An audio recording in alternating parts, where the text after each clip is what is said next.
Γεια σας, είμαστε από το neopolis.gr. Και πού είμαστε, Νίκη? Είμαστε έξω από το τμήμα της νομικής, όπου γίνονται οι εγγραφές. Και τι ήρθαμε να κάνουμε? Να μιλήσουμε με τους πρωτοετίες, να δούμε πώς πήγαν οι εγγραφές τους και να συνομιλήσουμε με φοιτητές μεγαλύτερων ετών. Ωραία, πάμε να δούμε τι μας είπανε. Γεια σου, είμαστε από το neopolis.gr, ένα καινούριο φοιτητικό site.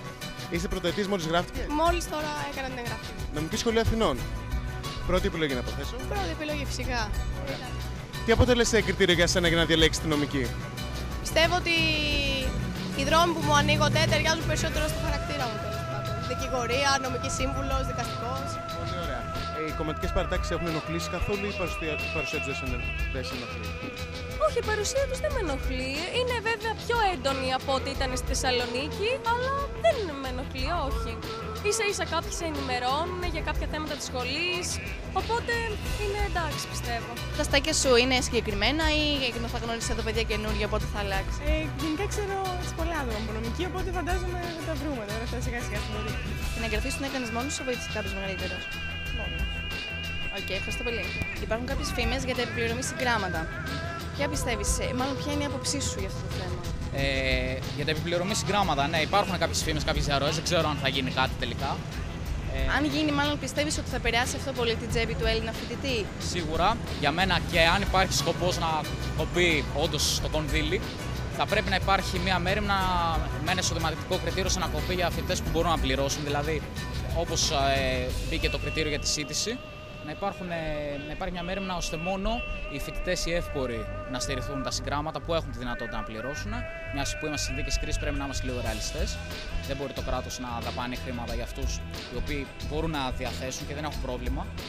Και από εκεί πέρα υπάρχει μέριμνα ειδικά για φοιτητές πολύτεχνων οικογενειών, φοιτητές που σπουδάζουν από επαρχία, φοιτητές που δεν έχουν όντως βάσει οικογενειακού εισοδήματος τη δυνατότητα να πληρώσουν γράμματα και ιδιαίτερα σχολές όπως η δική μας η νομική, τα συγγράμματα κοστίζουν πάρα πολύ σε κάθε εξάμηνο και η ιατρική και κάποιες άλλες σχολές. Ειδικά σε αυτές τις σχολές πρέπει να υπάρχει ειδική μέρημνα και αν είναι δυνατόν να μην κοπούν για κανένα. Και με το τέλος των σπουδών σου, αν και είναι νωρίς ακόμα, έχεις σκεφτεί να κάνεις κάποιο μεταπτυχιακό ή να εργαστείς στο εξωτερικό? Σίγουρα το μεταπτυχιακό είναι στις προτεραιότητές μου. Τώρα, 4 χρόνια μετά, κανείς δεν ξέρει. Είσαι από εδώ, από Αθηνά? Όχι, από Καλαμάτα. Και έχεις νοικιάσει κάπου εδώ κοντά? Έχω σπίτι στην Καλυθέα. Οπότε δεν πληρώνεις ενίκιο και είναι και μια χαρά. Ευτυχώς, ναι. Εδώ φίλους στην Αθήνα έχεις? Όχι, εντάξει. Θα γνωρίσουμε. Άρα θα γνωρίσεις καινούριους φίλους, θα γνωρίσεις και καινούργια στέκια. Ή ξέρεις γενικά την Αθήνα, έχεις βγει εδώ? Δεν την ξέρω τώρα. Δεν είμαι από εδώ, από Καλαμάτα και δεν έχω ιδέα. Γεια σου, είμαστε από το neopolis.gr, είναι ένα νέο φοιτητικό site. Είσαι πρωτοετής εδώ στη νομική? Περίπου. Βασικά είμαι από τους λίγους ανθρώπους που θα έχω την τύχη να είμαι πρωτοετής 2 φορές. Έρχομαι 10%. Α, τέλεια. Και ήταν η πρώτη σου επιλογή τώρα? Ναι, βασικά και πέρυσι την έπιανα την Αθήνα, αλλά ήθελα να πάω στη Θεσσαλονίκη, νομική.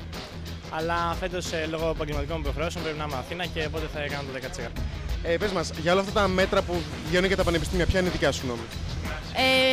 Τα μέτρα και ο παλαιότερος νόμος Διαμαντοπούλου, αλλά και τώρα με τις τροποποιήσεις που έχουν γίνει με το νόμο Ορβανιτόπουλου, προφανώς με βρίσκουν αντίθετη, γιατί δεν αφήνουν κανένα περιθώριο στο πανεπιστήμιο να αποτελέσει ένα δημόσιο και ανοιχτό χώρο πια παρέμβασης.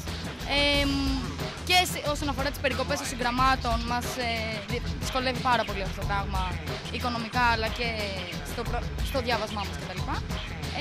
Αλλά και στα πλαίσια του πνεύματος αυτού του νόμου, νομίζω ότι για το πανεπιστήμιο δεν μπορεί να φέρει καμία αλλαγή, μόνο προς το χειρότερο μπορεί να πάει τα πράγματα.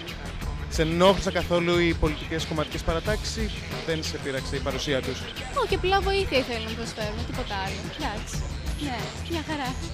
Πώς φάνηκε τώρα εδώ πέρα το κλίμα της εγγραφής, τα περίμενες ακριβώς έτσι? Της εγγραφής ήταν οικείο, απλώς όλο αυτό το θέμα με την κομματικοποίηση που μπαίνεις, δεν προλαβαίνεις να μπεις μέσα και σε αρπάζουν πάρα αυτό, αυτό μου φάνηκε λίγο πάρα πολύ. Σε ενόχλησαν λίγο τα κόμματα, ας πούμε? Ο τρόπος, κατευθείαν, ο Λόβεν, αλλά εντάξει θα το συνηθίσουμε.